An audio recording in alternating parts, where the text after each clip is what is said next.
जालना शहरात धार्मिक स्थळांवर होत असलेल्या गोंगाटावर पोलीस कारवाई करण्याची शक्यता आहे. या संबंधातली एक बैठक सदर बाजार पोलीस ठाण्यात घेण्यात आली. या बैठकीत एकमत झालं नाही. तथापि आणखी एक बैठक गुरुवारी घेण्यात येणार असल्याची माहिती DYSP अनंत कुलकर्णी यांनी दिली.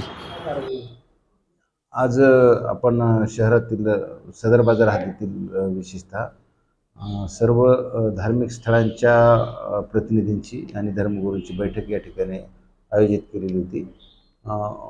धर्मस्थळावरचे जे ध्वनिवर्धक यंत्रणा आहे त्यावर महाराष्ट्राच्या उच्च न्यायालयाने काही निर्बंध घातलेले आहेत आणि त्या संदर्भाने माहिती देण्याकरता आणि सर्व ध्वनिक्षेपक यंत्रणा काढण्याकरता आम्ही या ठिकाणी बैठक आयोजित केलेली होती. परंतु बैठकीमध्ये सहभागी सर्व सदस्यांचं असं म्हणणं आलं की एक मोठी बैठक सर्व शहराकरताची एक मोठी बैठक आयोजित करावी. त्यामुळं मग आम्ही गुरुवार दिनांक 12 फेब्रुवारी रोजी दुपारी 2 वाजता शोभा प्रकाश मंगल कार्यालय येथे एक बैठक आयोजित केलेली आहे.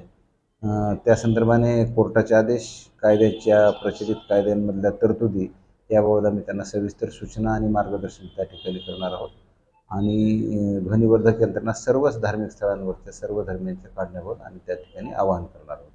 अशी मीटिंग गुरुवारी आम्ही आयोजित केली.